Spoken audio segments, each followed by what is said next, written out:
Hello, everyone. Welcome to the week 3 go-to training.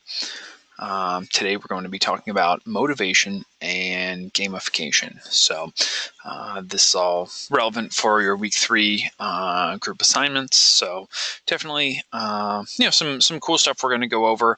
Hope everybody's having a pretty good week so far, getting ready for Hall of Fame. That should be a lot of fun this week. I know I'm looking forward to it. So what we're going to talk about today, motivation, self-determination theory, gamification, fun theory, which is fun, and mixing work and play. So all different parts of what motivates us and how we gamify situations.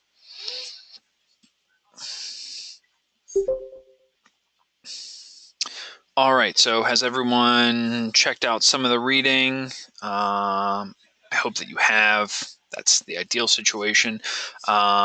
You've read about Daniel Pink's, a little bit of his article. This week we introduce him, and he's an American author. He's written a little bit about business, work management, that type of stuff. So definitely somebody you want to check out his readings if you haven't already. So we're living in a conceptual age, and Dan explains that it's not really the age of information anymore. Today, it's shifted to being conceptual, and what that means is we reap the benefits of the information all around us. We're experiencing right now. Here in the go-to, we can all just jump online. We can Google something. Information is there. It's at our fingertips. It's there for all of us, and we're just we're moving. It was I think about 20 years ago, or even when I was a kid, getting an encyclopedia CD that went into a computer, and it was cool. We had an encyclopedia, and it was on the computer instead of in books. But it's with Wikipedia, with Google, with everything that we have out there. If we're not finding information, it's because we're not looking hard enough, or at least that seems to be the case. And with that comes, information. The information age kind of replace certain jobs. Those that require left brain tasks, such as sequential work or logical stuff. So in certain ways, we've been outsourced by machines and programming. There's a lot less librarians these days because a lot of that work can be done by a computer. So,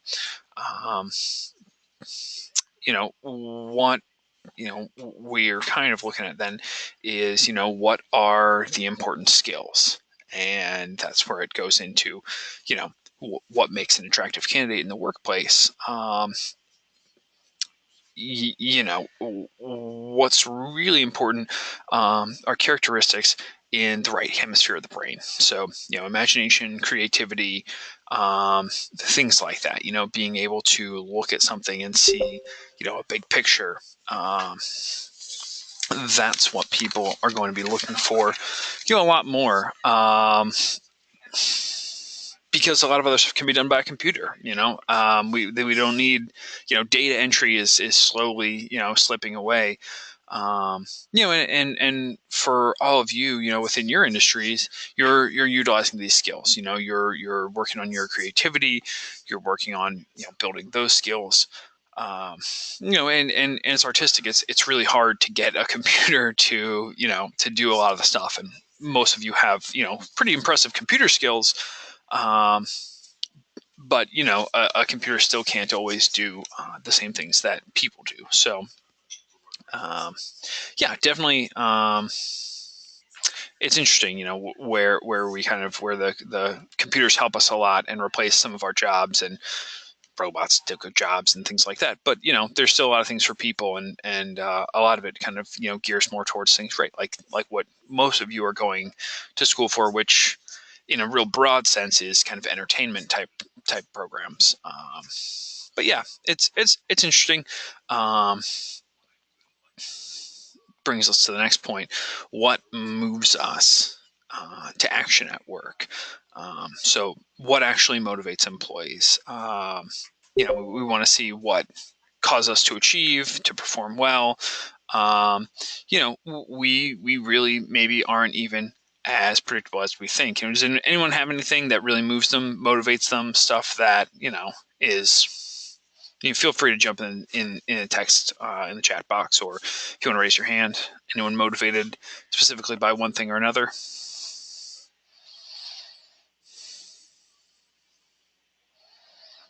Wanting to do something, motivated by family. Okay, definitely. Those are both big things.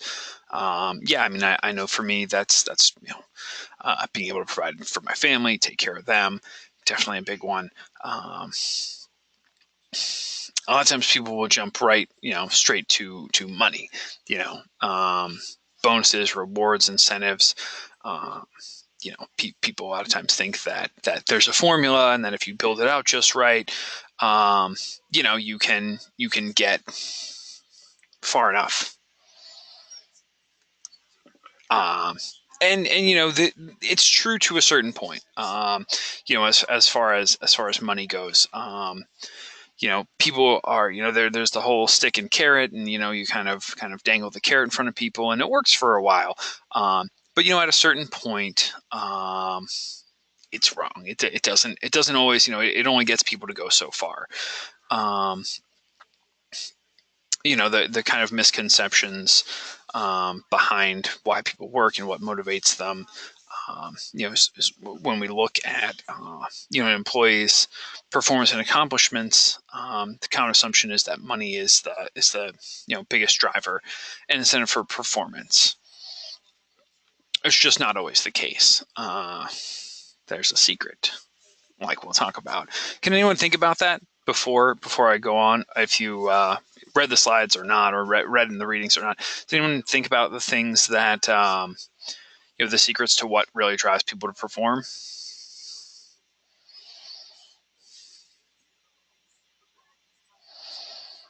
Anybody jumping in?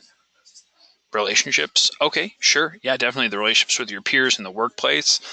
Absolutely. That's definitely something, knowing people are depending on you. Well, there are a few ideas about what really rewards and compliments. Yeah, that's definitely another one. So three main things is autonomy, mastery, and purpose. And I think that for the most part, we'll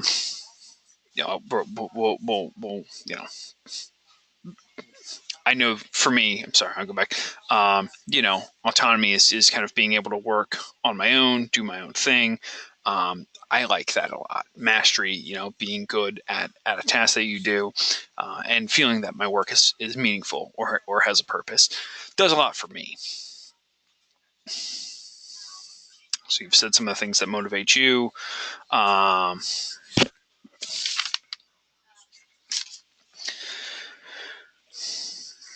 Again, on those topics, generally, I think everyone really likes to be self-directed, not be micromanaged, not be told what to do. Again, on mastery, we want to be the best at what we do. Freedom. Yeah, definitely. That's definitely a huge one.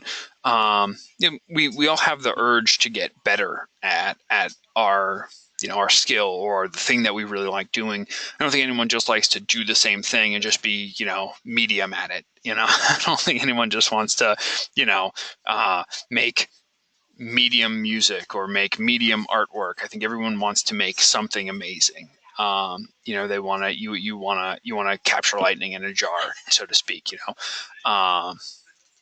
And that's what's impressive. That's what impresses me about all of you, is that you're willing to work and sweat and bust your behinds to come up with to have one amazing thing, and then hopefully keep doing it. And it's tough. I think that for a lot of you, what drives you then is the purpose. Did anyone ever start here and say, hey, I'm okay to just be regular. I don't want to be the best. I just want to be normal, mediocre. Feel free to jump in the chat box. No. Matthew says no. I can appreciate that. Nope. Andrew agrees. I'm going to venture to say that most people, they I don't think Full Sail, really attracts people who want to just be mediocre, which is great. I like that. I like having students who have big dreams. That's, it's pretty impressive. We all really want to stand out and shine. We all want purpose, and we want a reason, that makes us come into work every day, and that's what makes companies amazing, is when you all step out into the industry and you get to work in a field, and you get to shine, and your company gets to shine as a result, or, whatever the peer group that you work with. Some of our grads who go out there, they make their companies look really good. I tend to look a lot at our game students because I like gaming a lot. But yeah, we have, grads who worked on, huge AAA titles, Destiny, or Red Dead Redemption, or Grand Theft Auto, which are huge titles. And the company looks awesome for having made those. They're really cool games, and it's a huge team of people. But when everyone comes together, it really does. It does pretty cool stuff. So what motivates you? I think some people have shared. Does anyone have anything else that they want to share that motivates them to step up, to kind of keep going, to move past where they are?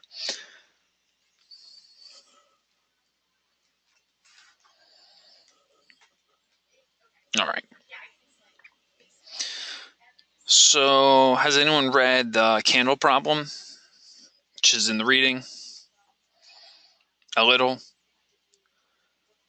Okay. Yes. Okay. Yeah. So you've come across it.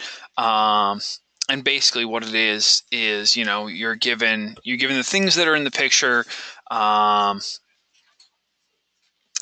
you're told to set the candle up in such a way that the wax doesn't drip on the floor.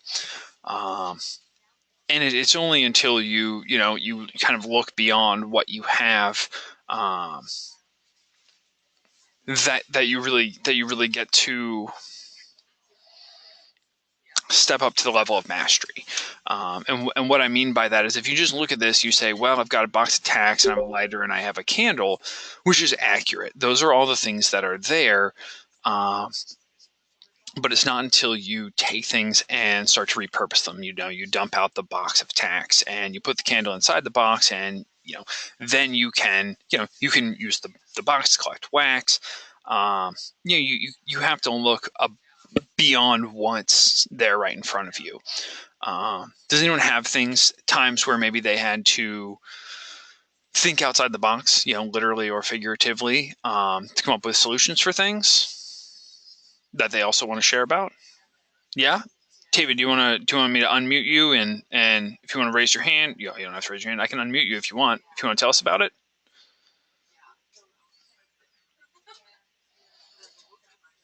No. Shane, how about you? Do you want to tell us about it? All right, Shane, you're unmuted. What can you tell us? So I used to be a lifeguard, Uh-huh. and so in pools, there's lane lines, whatever, to separate the lanes and whatnot. And in one of the pools I was lifeguarding, there was like kids playing in the splash pad, almost drowning, but not. And then, just kidding, I wouldn't let them drown. But then on the other side of the pool, there was lessons, and there was a lane line separating them. But it broke because people kept hanging on them, which is really stupid. Like, you can actually break lane lines, just so you know, guys. And then in order to fix it, I kind of jury-rigged like what was left of the lane line, and then combined it with like stuff that I had on me. Like, I had a string. I don't know why, but I had a string, and I just kind of jury-rigged it together to kind of make like a makeshift lane line that just made sure that there was not chaos everywhere in the pool. So that was an example. Nice. That's a great example. Thanks for sharing that with us. I'm gonna put you back on mute. Um, yeah, yeah, MacGyver for real. It's pretty impressive when when we can do that. When we can say, hey, here's the situation I'm in, and here's what I have in front of me. And it's funny, it kind of goes on. So when people were presented with the problem, they in test groups, people were presented with this problem, and there were two test groups, and basically one of them was offered a prize, and the other one was offered no prize. They just said, hey, just can you do it? And it's interesting because what they found out was the group that was considered the high drive group or the motivated group, um, basically what happened was they didn't do well. The group that was offered nothing was the group that actually was able to complete the task faster, and was more effective. So definitely interesting. It's just one of those times. I like this part of the slide a lot. It says it's not all about the Benjamins. Sometimes right, money motivates us up to a certain point, but after a certain point, we're kind of motivated by other things. So just something to keep in mind. Money gets us somewhere, but it's not everything.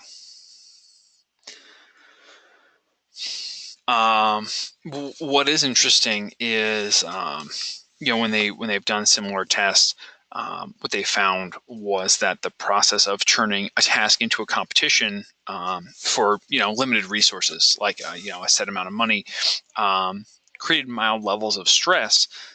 And the stress, under certain situations, it triggers that fight or fight response that we talked about earlier.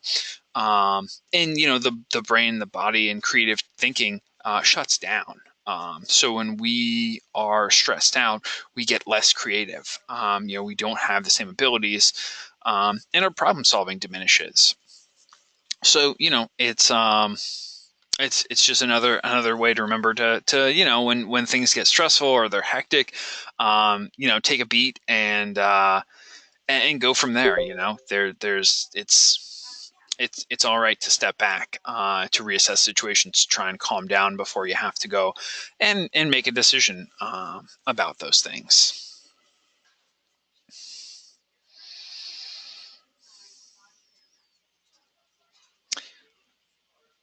So more creative tasks versus more mechanical tasks.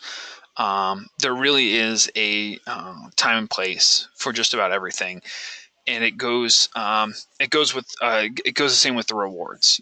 Research shows that if a task is mechanical, like working on an assembly line, then incentives and rewards work very well. But on the other side of that, when a task requires high functioning, things like creative thinking, kind of thinking outside the box, incentives and rewards are counterproductive. So kind of right, same thing with what we were just talking about. Um, if you say, hey, if you can assemble, however many widgets in an hour, and the task can just be mechanical, and it really can be, the faster you are, the more you can get done. Um, that's a time when that works. But like what a lot of you are going to be called into, jobs where you have, higher thinking and higher skills needed. You probably won't be incentivized in the same. Well, my hope is that you won't be, because, like I was just saying, it's not super productive to incentivize people when it comes to things like creative thinking. It's better to just kind of let them go, be on their own, and do that. So, just something to think about.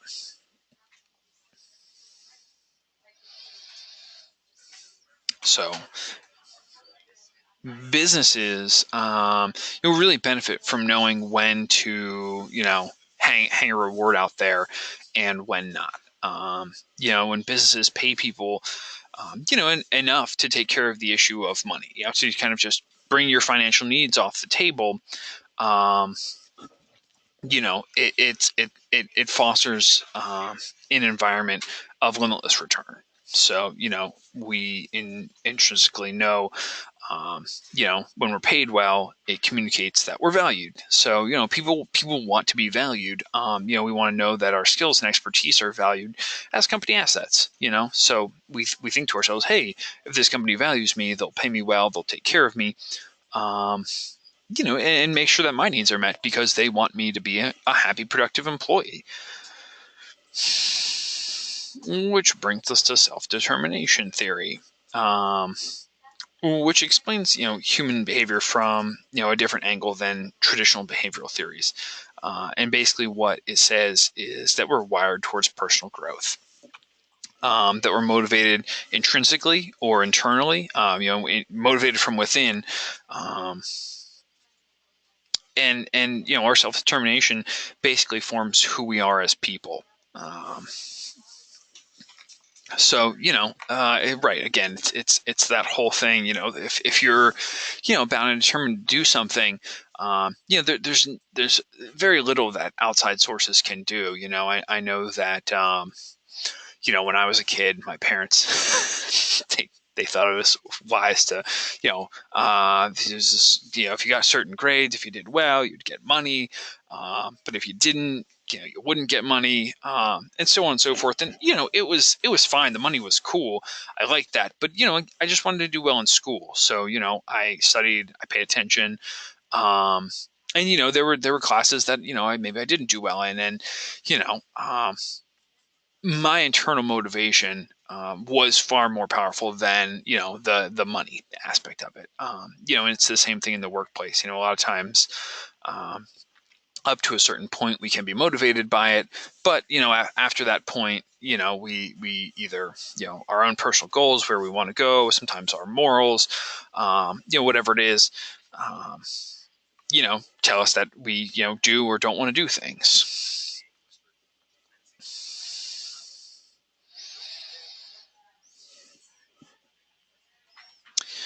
Um, So self-determination theory, again, it begins with what are described as universal human needs, which are competence, autonomy, and relatedness. When these needs are satisfied, we're motivated, we're productive, and we're happy. Um, Google is one of the companies that exemplifies how businesses and employees can benefit from using the principles of self-determination theory. Um, but we'll come back to that later. There's a fun video which we're going to talk about. We're not going to. We'll talk about it, but we'll play it later on. Um, so yeah, that's basically what people are looking for. Competence, autonomy, and relatedness. They want to be the best at what they do. Essentially, in a lot of cases, they kind of want to be left alone and left to their work, not micromanaged. That's essentially what autonomy is. And relatedness, knowing that they're connected with other people within the company, that they're part of a team, that they're kind of working on something bigger. Gamification. This is hopefully everyone's ears are perking up for gamification. This is a big part of your week 3 um, group activity work. So yeah, the idea of gamifying. Gamification strategically implements fun. That's the whole idea. It creates an environment of engagement and motivation. Gamification techniques really strive to leverage people's natural desire for achievement and self-expression.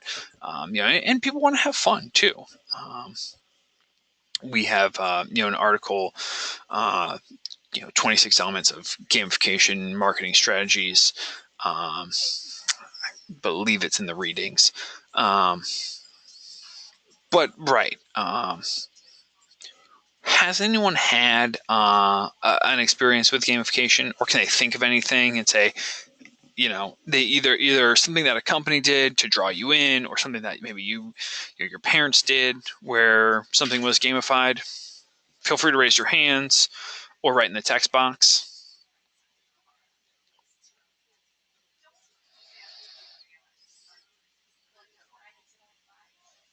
Anybody there?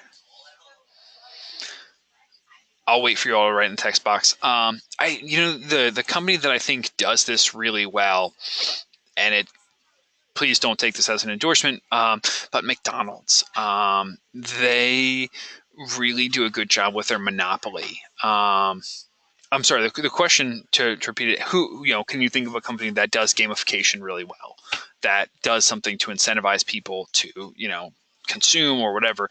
But like I was saying, right, they do the whole monopoly thing at McDonald's. So you order food, you get game pieces, you play on the board, um, and people get wrapped up in I want a prize or I want to achieve or do whatever, um, you know, and that's kind of what takes them.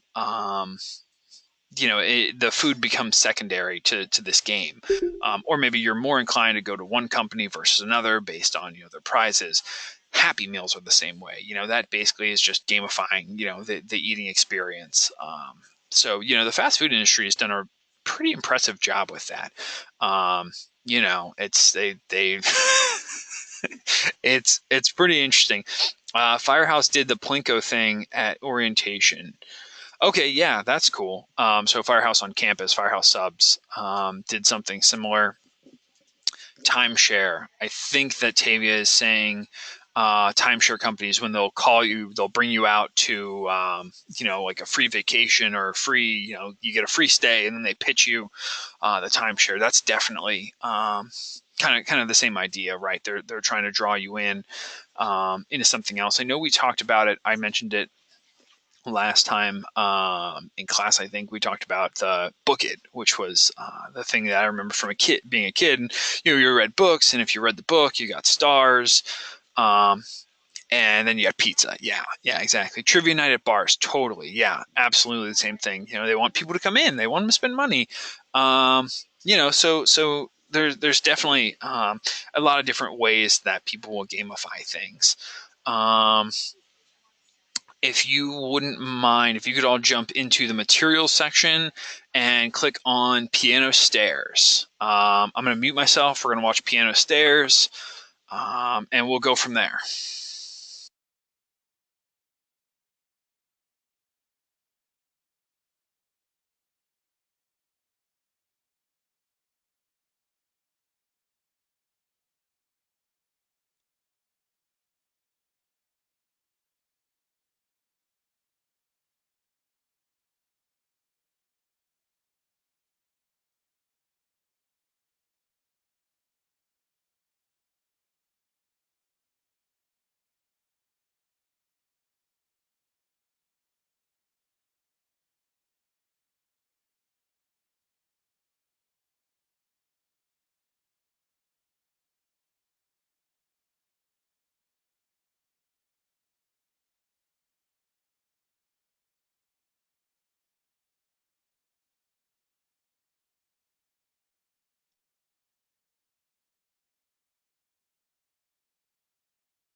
All right, so I think everybody got a chance to check out that video.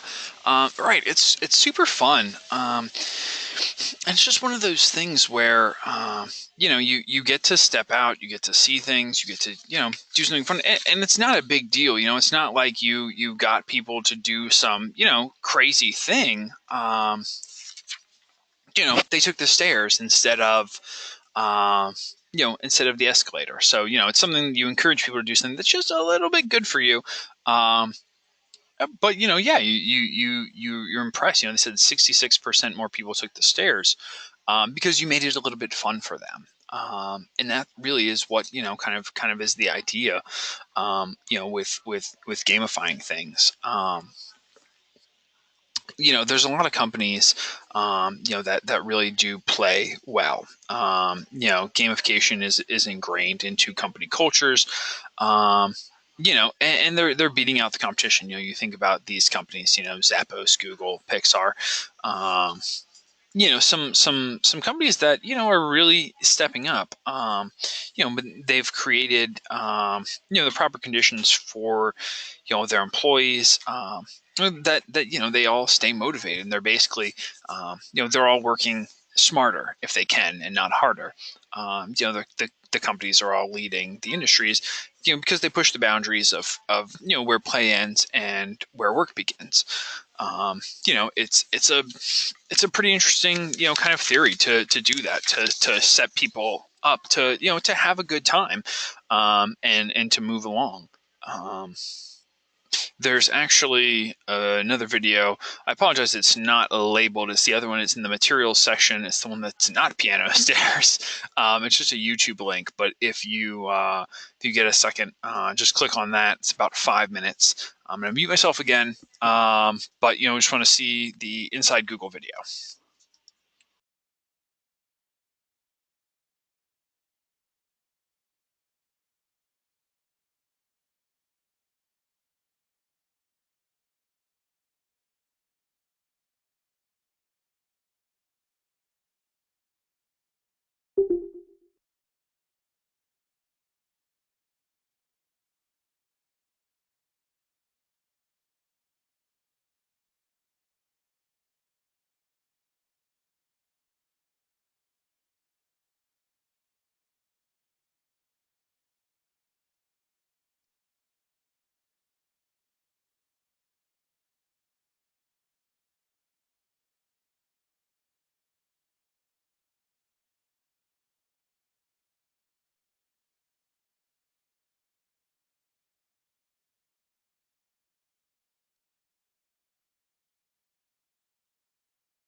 Hey, I think everybody's slowly starting to get back from watching the Google video.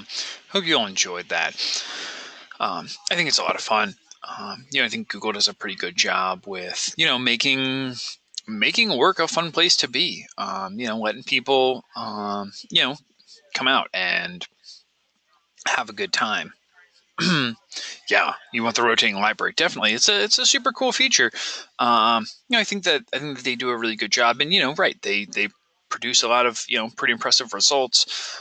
Their products are pretty impressive. So yeah, definitely, creating an environment of creativity and imagination, it leads to higher efficiency.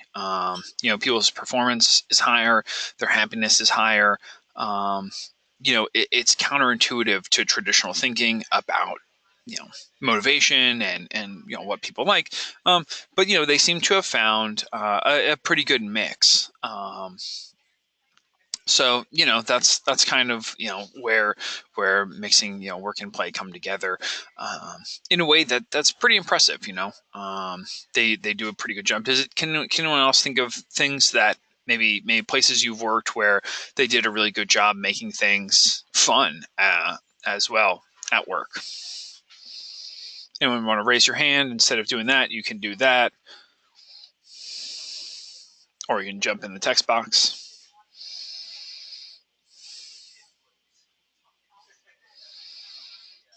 Not really, Andrew says. Well, Andrew, I hope in the future you work somewhere totally awesome that does. That makes a lot of fun. And Sharif, looks like you raised your hand. You're getting unmuted. Hey, Sharif, go ahead. I used to work at Amazon a few Oh, years okay. back. Nice. Now it wasn't like the main place; it was one of the warehouses. But Okay. what they used to do was at the end of the shift, Ray, you mind keep me down, no. But at the end of the shift, they would usually take the fastest people and give them coupons for the vending machines. Oh, nice. Very And cool. after a couple, maybe get like $5 at a vending machine. That's cool. Nice. Not bad at all. Looks like Austin has something. Sharif, I'm going to mute you again. Austin, you have something you want to share? Hey, yeah, the distant family member owns a programming company, and whenever people apply, they have to write for their application to get the job. They have to write a program, and all the employees have that program, and they are able to have their programs compete against each other. And it's always something that they try to improve and try to get the best program. So it's kind of like a side game along with their work that helps them to hone their skills and everything. Oh, wow. Okay, that's super cool. That's super cool. Thanks for sharing that, Austin. Yeah, no, definitely. That sounds like a lot of fun. Being right to compete, to go back and forth. Um, that stuff is really cool. I know for us we have a lot of fun things. Activities we do here. My team that I work on. We have group outings sometimes. The last one we had was foot golf or soccer golf. I'm not quite sure which one it's called, but point of that story is you go out on a golf course and you kick a soccer ball. So instead of a golf ball and golf clubs, you have a soccer ball in your leg. Um, Foot golf. Okay, Sharif, thanks for clearing that up for me. Yeah, it was a lot of fun though. And it was just a nice way to get out of the office, spend some time with our peers. So a lot of different ways to kind of keep people motivated and keep them productive and happy. um, so how can you shine? This week you're going to learn a lot about the value of play on a larger level, but everything can be applied to you individually as well. Determining what motivates you from the inside out is what's really going to help you along the journey, and make you shine. So that's really what we'd encourage you to do is think about what motivates you. Hopefully, this week you'll all be doing Hall of Fame. Um, my hope is that you'll be there and you'll be able to see some people who inspire and motivate you to kind of step up and go above and beyond. Um, So, here are the things we went over today: motivation, self-determination, gamification, fun theory, and mixing work and play. So, definitely, it's a little bit more of a fun one of our go-to trainings. Here are our references. I'm going to talk about your assignments, but does anyone have any questions or comments about this presentation before we jump on and start talking about the assignments? If you want to ask them, you can raise your hand or you can type them. Whatever makes people happy.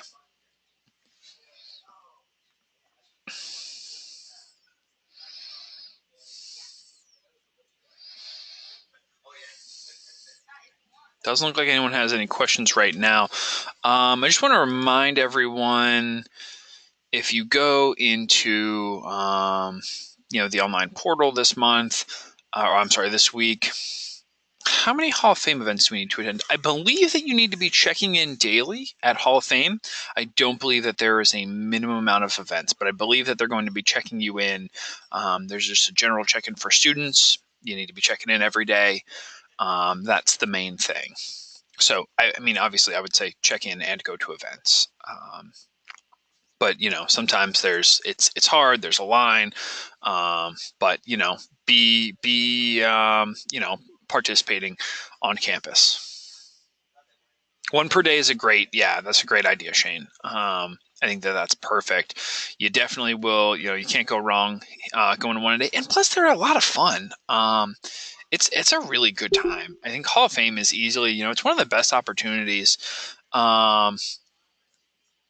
So is there an online form for PYP? So what there is a discussion board. So if you go into the assignments, and there's the discussion board for PYP for this month. So check it if you haven't already.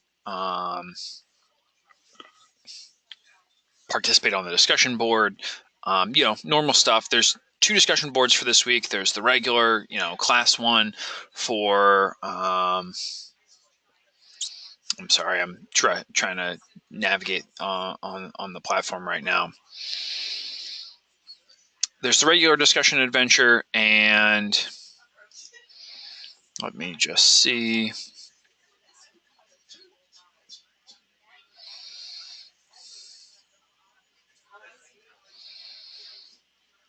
Oh, the gamification discussion board. I'm sorry. So, describe a task you find boring, then think of a way to gamify it. So that's the regular discussion.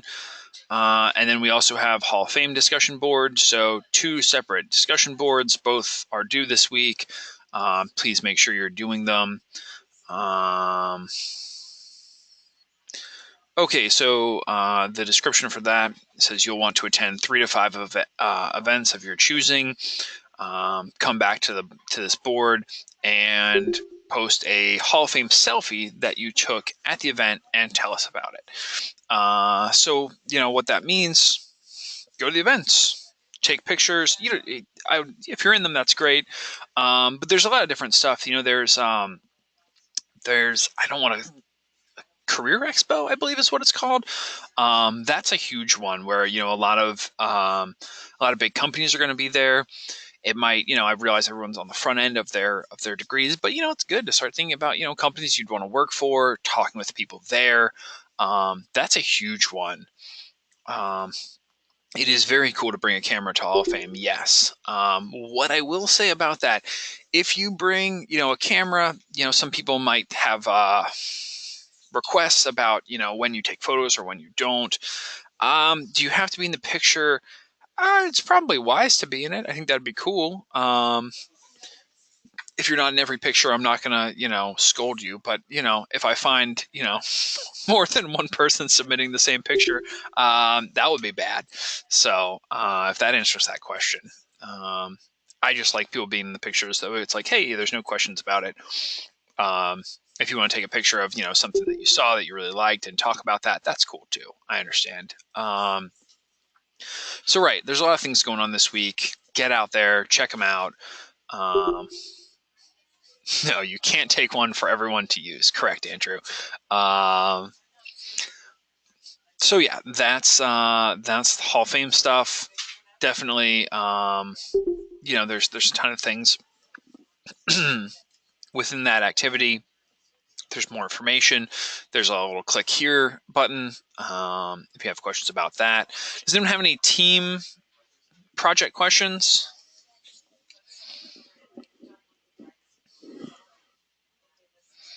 It doesn't look like anyone does. Not yet. Okay, cool. Well, if you do, feel free to either message us through the platform. Okay, Shane sent out an email to group 2. Be sure to reply to that. Okay, well, I don't have anything to add. Looking forward to everybody getting all of the discussions in and your activities. We're going to be, it's going to be a pretty hectic week. I know I'm going to be hosting some of our guests from out of town, so I'm going to be, doing that. I'll have my computer with me. I'll do my best to respond, in a timely manner. So I look forward to seeing all of you at Hall of Fame. So yeah, be there, have fun, enjoy yourselves. And if you have any questions, again, feel free to reach out. But I'm going to stop the recording, and we'll see you at Hall of Fame.